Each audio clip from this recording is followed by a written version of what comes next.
الحمد لله رب العالمين والصلاة والسلام على أشرف الأنبياء والمرسلين وعلى آله وأصحابه أجمعين۔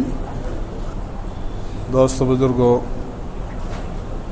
جن انبیاء علیہم السلام کا تذکرہ اور جن کے واقعات قرآن کریم میں اللہ تعالیٰ نے ذکر فرمائے ہیں، ان میں حضرت نوح علیہ السلام بھی ہیں۔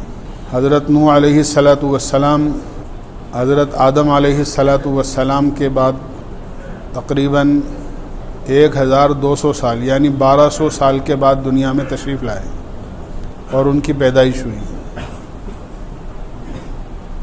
آدم علیہ السلام کے 1200 سال کے بعد ان کا نام اصلی عبد الغفار تھا، لیکن نوح ان کو اس لیے کہا جاتا تھا کہ نوحہ کے معنی آتے ہیں کثرت سے رونے کے۔ دل بہت زیادہ نرم تھا اور اللہ کے سامنے بہت زیادہ رونے والے تھے، اس لیے ان کو نوح کے نام سے پکارا جانے لگا، ورنہ ان کا نام عبد الغفار کتابوں میں آتا ہے۔ حضرت نوح علیہ السلام کو آدم ثانی بھی کہا جاتا ہے، اور اس لیے کہا جاتا ہے کہ حضرت نوح علیہ السلام کی قوم پر جو اللہ کی طرف سے عذاب آیا تھا وہ پوری دنیا کے اعتبار سے تھا، وہ عذاب پوری دنیا کے اعتبار سے تھا، اور پوری دنیا میں جتنے نافرمان تھے وہ سب ہلاک کر دیے گئے، چاہے نوح علیہ السلام کا بیٹا ہی کیوں نہ ہو، اس میں وہ بھی ہلاک ہوا، اور صرف 80-82 وہ آدمی مرد و عورت جو ایمان والے تھے، جو ان کے ساتھ کشتی میں سوار ہو گئے تھے، انہی سے اللہ نے واپس دنیا کو آباد کیا، اس لیے ان کو آدم ثانی بھی کہا جاتا ہے کہ یہ دوسرے آدم ہیں۔ حضرت نوح علیہ السلام دنیا میں بت پرستی کی ابتدا ہونے کے بعد سب سے پہلے نبی ہیں۔ بت پرستی جب شروع ہوئی اور بت پرستی کے بعد میں جب نبی دنیا میں بھیجے گئے تو حضرت نوح علیہ السلام سب سے پہلے نبی ہیں۔ حضرت نوح علیہ السلام کا تذکرہ اللہ تعالیٰ نے مختلف سپاروں میں بہت سارے مقامات پر کیا ہے۔ آج بھی جو سپارہ پڑھا گیا ہے اس میں بہت تفصیل کے ساتھ حضرت نوح علیہ السلام کا تذکرہ ہے، اور بت پرستی اس طرح شروع ہوئی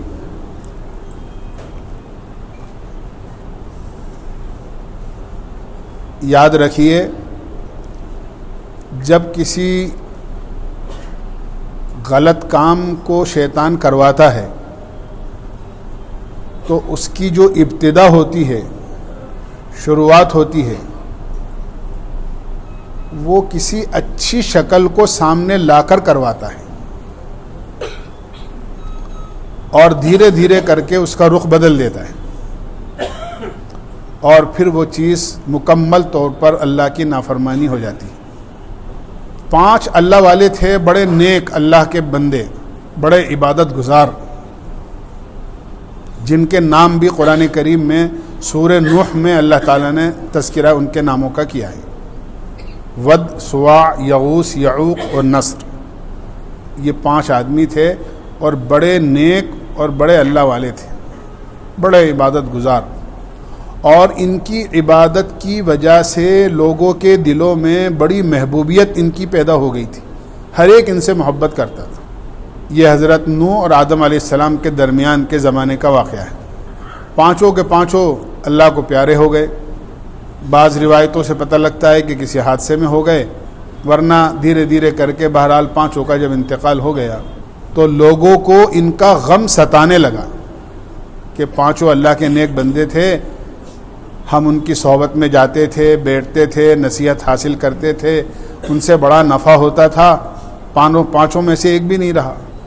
شیطان نے لوگوں کے دلوں کے اندر یہ بات ڈالی کہ کب تک اس طرح ان کی یاد میں بے چین رہو گے، ایسا کرو تمہارے ذہنوں میں ان کی شکلیں ہیں، ان کی صورتیں ہیں، تم ایسا کرو ان کے مجسمے بناؤ، ان کی تصویریں بناؤ اور بنا کر اپنی عبادت گاہوں کے اندر رکھ لو، تاکہ تب بھی جب بھی تم عبادت کرنے کے لیے اپنے عبادت خانوں میں جاؤ تو ان کو دیکھ کر تمہیں تسلی ہو جائے کرے گی کہ یہ ہیں وہ نیک اللہ کے بندے جو کسی زمانے میں ہمیں واعظ و نصیحت کرتے تھے، نیک راستے کی ہدایت دیا کرتے تھے، ہمیں اچھی باتیں بتایا کرتے تھے، مسائل ان سے پوچھا کرتے تھے۔ شیطان نے یہ بات ڈالی اور بات ان کے سمجھ میں آ گئی اور انہوں نے پانچوں کے مجسمے بنا کر اپنے عبادت خانوں میں رکھ لی۔ وہ مجسمے رکھے رہتے یا تصویریں بنا لی اور وہ تصویریں لٹکی رہتی۔ جب بھی یہ عبادت کے لیے اپنے عبادت خانوں میں جاتے اور ان کی نظریں اس پر پڑتی تو دیکھ کر تسلی ہو جاتی کہ یہ ہیں وہ ہمارے نیک بزرگ، نیک اللہ والے، عبادت اللہ ہی کی کیا کرتے تھے، سجدہ اللہ ہی کو ہوا کرتا تھا، اس لیے کہ ان کے تربیت یافتہ تھے۔ لیکن نتیجہ یہ ہوا کہ جب ان کے بعد والے لوگ آئے، ان کی اولاد، انہوں نے دیکھا کہ عبادت خانوں میں یہ تصویریں موجود ہیں تو یہی ہمارے معبود ہیں اور یہی ہمارے خدا ہیں، ہمارے بڑے انہی کی پوجا کیا کرتے تھے اور انہی کی پرستش کیا کرتے تھے۔ لہذا بعد والے لوگوں نے اور ان کی اولاد نے ان مجسموں کو اور ان تصویروں ہی کو اپنا معبود بنا کر اور بت پرستی شروع کر دی۔ اس طرح بت کی اور بتوں کی ابتدا ہوئی۔ اسی لیے علامہ اقبال نے بڑی اونچی بات کہی ہے، بتو شاباش ہو ترقی اس کو کہتے ہیں، بتو شاباش ہو ترقی اس کو کہتے ہیں، نہ ترشے تھے تو پتھر تھے، جو ترشے تو خدا نکلے۔ بت کیا ہوتا ہے؟ تراشنے سے پہلے ایک پتھر ہوتا ہے اور جب اس کو تراش کے ایک شکل دے دی جاتی ہے تو پھر اسی کے سامنے لوگ سجدہ کرنے لگتے ہیں۔ اسی لیے شریعت اسلام میں تصویر کشی کو منع کیا گیا ہے اور روکا گیا ہے کہ تصویر ایک ضرورت کی چیز ہے۔ آپ کو پاسپورٹ بنوانا ہے، ایک ضروری چیز ہے، آپ اپنا فوٹو اتروا لیں۔ آپ کو راشن کارڈ بنوانا ہے، آپ اپنا فوٹو اتروا لیں۔ آپ کو کوئی آئی ڈی کارڈ بنوانا ہے، آپ اپنا فوٹو اتروا لیں۔ جہاں اشد ضرورت ہے کہ اس کے بغیر کام نہیں چلتا، آپ کے سرکاری کام پورے نہیں ہوتے، وہاں مجبوری کے درجے میں تصویر کشی کی اور فوٹو نکالنے کی اجازت ہے۔ اس کے علاوہ کہیں بھی کسی بھی طرح تصویر کشی کی اجازت نہیں ہے۔ اللہ کے نبی علیہ الصلاۃ والسلام نے ارشاد فرمایا، اشد الناس عذابا یوم القیامت المصورون، کہ قیامت میں سب سے زیادہ سخت عذاب میں وہ لوگ ہوں گے جو بلا وجہ تصویریں اتارتے تھے یا تصویریں اترواتے تھے۔ آج تصویر کشی کو اور فوٹو اتارنے یا فوٹو سے یعنی اس کو گناہ ہی نہیں سمجھا جانے لگا، اس کو گناہ ہی نہیں سمجھے جانے لگا، بلکہ ایک نارمل چیز ہو گئی ہے کہ ہاں آدمی جس کا چاہے فوٹو کھینچ لے، جس کے ساتھ کھڑے ہو کے فوٹو چاہے اتروا لے۔ بہت بری بات۔ اشد ضرورت جہاں ہو وہاں اجازت ہے، بلا ضرورت قطعاً اجازت نہیں ہے۔ بعض روایتوں سے پتہ لگتا ہے کہ تصویر بنانے والوں کو، بنوانے والوں کو قیامت میں اللہ تعالیٰ کھڑا کر کے فرمائیں گے کہ جو کام میرا تھا تم دنیا ہی میں میرے خدا بن بیٹھے، یعنی هو الذی خلقکم وصورکم فاحسن صورکم، یہ تو اللہ کا کام تھا، اللہ نے پیدا کیا ہے اور تمہاری صورتیں بنائی ہیں اور تمہاری صورتوں کو بہت اچھا بنایا ہے، خوبصورت بنایا ہے تمہیں۔ هو الذی خلقک فسواک فعدلک فی ای صورت ما شاء رکبک، اللہ نے پیدا کیا اور اس کے بعد تمہیں جس صورت میں چاہا تمہیں ڈھال دیا۔ تو یہ تو کسی کی صورت بنانا یہ تو اللہ کا کام تھا۔ اللہ تعالیٰ قیامت میں فرمائیں گے جو میرا کام تھا وہ تم کرنے لگے، میں نے تو اگر دنیا میں اپنی مخلوق کو پیدا کیا اور اس میں کسی صورت میں ان کو ڈھالا تو میں نے اس میں جان ڈالی، اب یہ تمہاری بنائی ہوئی جتنی شکلیں ہیں تم اس میں جان ڈالو۔ اللہ تعالیٰ فرمائیں گے تم دنیا میں خدا بن رہے تھے نا، کہ یہ کام جو میرا تھا وہ تم کر رہے تھے، لہذا میں نے تو جان ڈالی تھی، اب تمہیں واقعی خدا بننا ہے تو اس میں جان ڈال کے بتاؤ۔ ظاہر سی بات ہے کہ آدمی عاجز آ جائے گا اور پھر اس کو سخت عذاب میں مبتلا کیا جائے گا۔ اس لیے ہمارے یہاں قطعاً اجازت نہیں ہے سوائے اشد ضرورت کی، اور اس کی وجہ یہی ہے کہ کہیں ایسا نہ ہو کہ شروع کے اندر معمولی چیز ہو اور بعد میں جا کر وہ غلط شکل اختیار کر لے، جس طرح حضرت نوح علیہ السلام کے زمانے سے پہلے یہ پانچوں کے پانچوں نیک اللہ والے عبادت گزار بندے تھے، اور شیطان نے صرف تسلی کے لیے ان کو بہکایا کہ تم ایسا کرو کہ ان کی شکلیں بنا کر رکھ لو، عبادت اللہ ہی کی کرنا، ان کو دیکھ کر تسلی حاصل ہو جائے گی۔ پہلے لوگوں نے خالی تسلی حاصل کری، بعد والے لوگوں نے انہی کی عبادت شروع کر دی، اور سبب یہی بنا کہ انہوں نے ان کے مجسمے بنا لیے تھے اور ان کی تصویریں بنا لی۔ اس بت پرستی کے شروع ہو جانے کے بعد حضرت نوح علیہ السلام پہلے نبی ہیں جو ان کے اندر بھیجے گئے، اور بت پرستی کی وجہ سے یہ قوم اتنی سخت دل ہو گئی تھی کہ حضرت نوح علیہ السلام کے بارے میں قرآن کریم نے فرمایا ہے وَلَقَدْ أَرْسَلْنَا نُوحًا إِلَىٰ قَوْمِهِ فَلَبِثَ فِيهِمْ أَلْفَ سَنَةٍ إِلَّا 50 عاما۔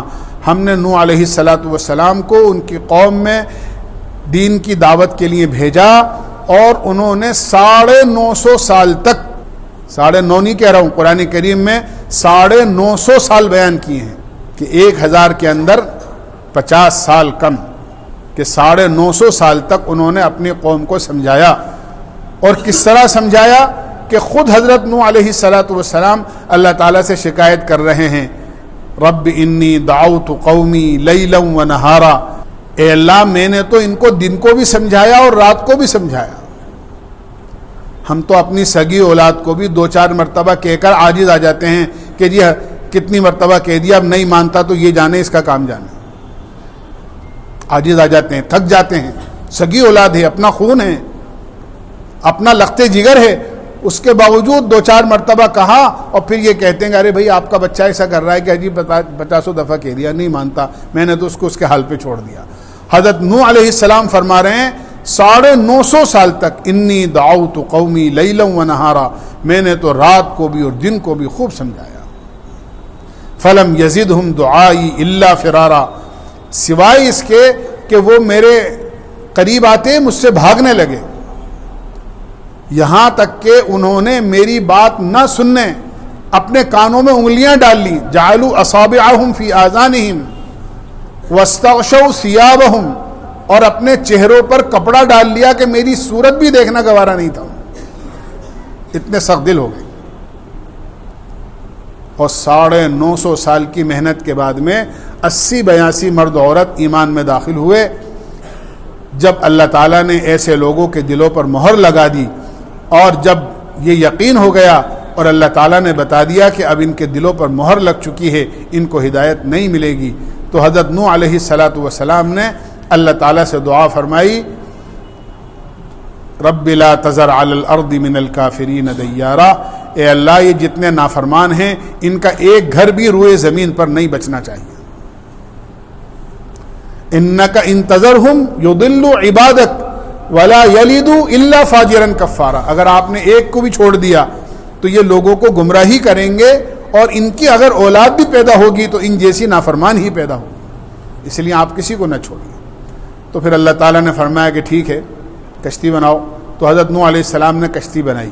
قوم نے مزید مذاق اڑانا شروع کیا کہ یہاں تو پانی کا قطرہ پینے کے لیے نہیں ہے، اور یہ کشتی ایسے بنا رہے ہیں جیسے کوئی سمندر میں اور دریا میں کشتی چلانا ہو۔ اور وہ کشتی کیا تھی؟ وہ جہاز تھا۔ قرآن کریم میں اللہ تعالیٰ نے خود فرمایا ہے کہ ہم تمہیں سکھائیں گے وَاصْنَعِ الْفُلْكَ بِأَعْيُنِنَا، آپ بنائیے کشتی اور جہاز بنائیے پانی کا اور ہماری نگرانی میں بنائیے۔ جبریل علیہ الامین تشریف لائے اور حضرت نوح علیہ السلام کی رہبری کرتے رہے، اور حضرت نوح علیہ السلام نے 3 منزلہ جہاز بنایا، 300 گز لمبائی تھی اور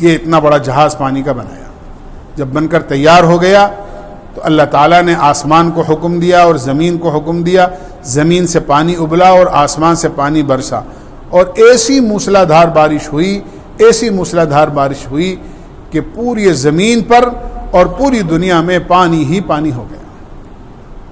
اور حضرت نوح علیہ السلام کو اللہ تعالیٰ نے فرمایا کہ بس آپ اپنے گھر والوں کو, اپنے بچوں کو اس میں سوار کر لیجئے.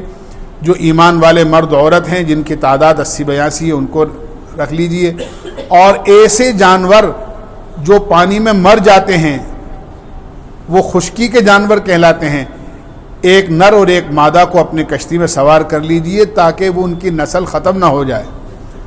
چنانچہ حضرت نوح علیہ السلام نے اللہ کے حکم سے ایمان والے مرد, ایمان والی عورتیں, اپنے 4 بیٹوں میں سے 3 بیٹے, اپنے گھر کی عورتیں, اسی طرح اور جانور جن کے بارے میں اللہ نے کہا تھا کشتی میں سوار کر لیا.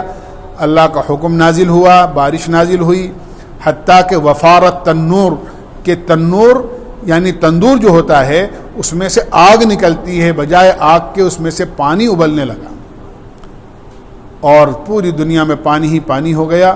صرف وہ ایمان والے مرد عورت بچے جو کشتی میں سوار ہو گئے تھے, باقی پوری دنیا ہلاک کر دی گئی. حضرت نوح علیہ السلام کے 4 بیٹے تھے, ایک کا نام سام تھا, ایک کا نام حام تھا, ایک کا نام یافس تھا, ایک کا نام کنعان تھا. 3 بیٹے فرمانبردار ہو گئے, ایمان قبول کر لیا, کشتی میں سوار ہو گئے. کنعان جو تھا وہ نوح علیہ السلام کی جو نافرمان قوم تھی ان کے ساتھ ملا رہتا تھا. حضرت نوح علیہ السلام کو اس کے بارے میں علم نہیں تھا کہ اس کے دل میں کفر ہے یا ایمان ہے. آپ سمجھ رہے تھے کہ یہ بھی ایمان والا ہے.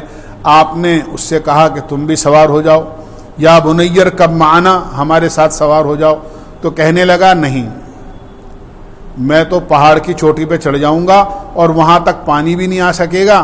سآوی الی جبل یعصمنی من الماء, میں تو پہاڑ کی چوٹی پہ چڑھ جاؤں گا, پانی وہاں تک کہاں آئے گا, اور میں بچ جاؤں گا اور مجھے کشتی میں سوار ہونے کی ضرورت نہیں ہے. قرآن کریم میں اللہ تعالیٰ نے فرمایا کہ وجاءہم الموج, ایک موج آئی اور اس کو غرق کر دیا. فکان من المغرقین, وہ تو غرق ہو گیا. اس سے پتہ چلا کہ اگر کوئی آدمی یہ چاہے کہ میں اللہ کا نافرمان رہوں اور اللہ کی نافرمانی ہی کرتا رہوں اور میرے بزرگوں کی روحانی طاقت سے میں قیامت میں بخش دیا جاؤں گا, یاد رکھیے ایسا ہرگز نہیں ہوگا. ہر آدمی کے اپنا عمل کام آئے گا. حضرت نوح علیہ السلام نے اللہ تعالیٰ سے کہا کہ اللہ, آپ نے وعدہ کیا تھا کہ آپ اپنے گھر والوں کو سوار کر لیجئے, میرا بیٹا بھی ہے, آپ اس کو بچا لیجئے. اللہ تعالیٰ نے فرمایا انہو لیس من اہلک انہو عمل غیر صالح, وہ آپ کا بیٹا ہے ہی نہیں, اس لیے کہ اس کا نیک عمل نہیں ہے. جو ایمان والا ہے اور نیک عمل والا ہے وہ ہے آپ کا, تو اور جس کے پاس ایمان نہیں ہے اور نیک عمل نہیں ہے وہ آپ کا نہیں ہے. پتہ یہ چلا کہ اگر سگی اولاد بھی ہے اور اس کے پاس ایمان نہیں ہے اور عمل صالح نہیں ہے تو قیامت میں اپنے بڑوں کی روحانیت اور اپنے بڑوں کی بزرگی اور ان کی نیکی کام نہیں آ سکے گی. حضرت نوح علیہ السلام اللہ کے اتنے بڑے نبی ہیں, 950 سال تک انہوں نے اپنی قوم میں محنت کری, لیکن آپ کی روحانی طاقت اپنے بیٹے کو نہیں بچا سکی اللہ کے عذاب سے. اس لیے کبھی بھی اس گمان میں نہیں رہنا چاہیے کہ میں چاہے کچھ کروں نہ کروں میرا بیڑا پار فلاں کی دعا سے ہو جائے گا, فلاں بزرگ سے میرا واسطہ ہے اور میرا تعلق ہے, میں تو ان کا دامن پکڑ کے جنت میں چلے جاؤں گا. اللہ کے نبی علیہ السلام نے, روایتوں میں آتا ہے, اپنے گھر والوں کو خود کو بٹھا کر یہ بات سمجھائی تھی اور یوں کہا تھا کہ اس گمان میں مت رہنا کہ ہم نبی کے گھر والے ہیں. وہاں کسی کی نسبت اور وہاں پر کسی کا رشتہ کام نہیں آتا ہے, وہاں ہر آدمی کا اپنا عمل کام آتا ہے. جس کے پاس ایمان ہوگا اور جس کا عمل اچھا ہوگا آخرت میں نجات اسی کو ملے گی. بہرحال حضرت نوح علیہ السلام کا واقعہ اللہ تعالیٰ نے قرآن کریم کے مختلف سپاروں میں مختلف صورتوں میں بیان کیا ہے۔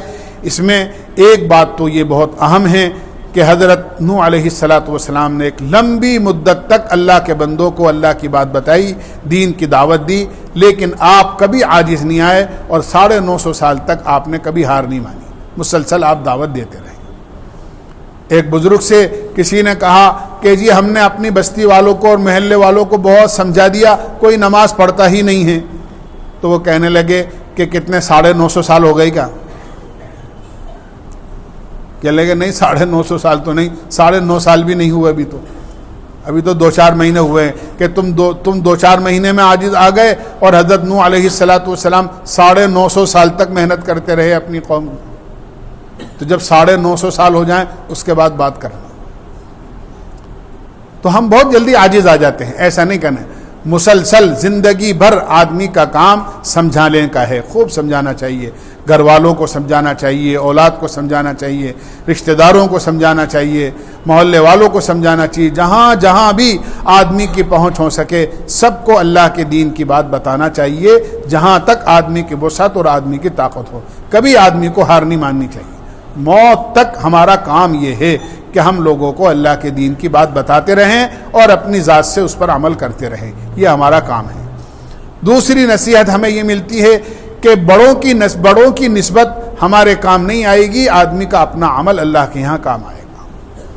اس لیے آدمی کو جنت میں جانے کے لیے اللہ کے نبی علیہ السلام نے ارشاد فرمایا کہ لا يدخل الجنت الا المؤمن، جنت میں وہی جائے گا جس کے پاس خود اپنی ایمان کی طاقت ہوگی، ورنہ دوسرے کے عمل سے آدمی بخش دیا جائے ایسا کبھی نہیں ہوگا۔ جب دنیا میں ہی اللہ نے اجازت نہیں دی کہ بیٹا باپ کی نماز پڑھ سکے یا باپ بیٹے کی نماز پڑھ سکے، باپ چاہے کتنا ہی بیمار ہو، جس طرح بیٹے کی دوا باپ نہیں کھا سکتا، بیٹا بیمار ہو گیا اور بہت زیادہ کمزور ہو گیا اور ابا جان ہٹے کٹے ہیں اور وہ یہ چاہیں کہ میرے بیٹے کی گولی میں کھا لوں اور اس کو صحت مل جائے، ایسا نہیں ہوگا۔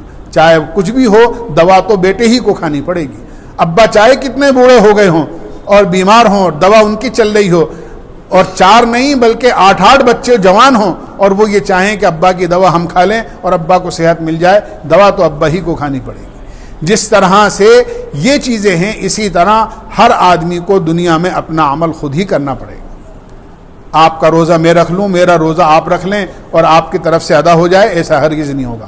آپ کی نماز میں پڑھ لوں، میری نماز آپ پڑھ لیں اور ادا ہو جائے، ایسا ہرگز نہیں ہوگا۔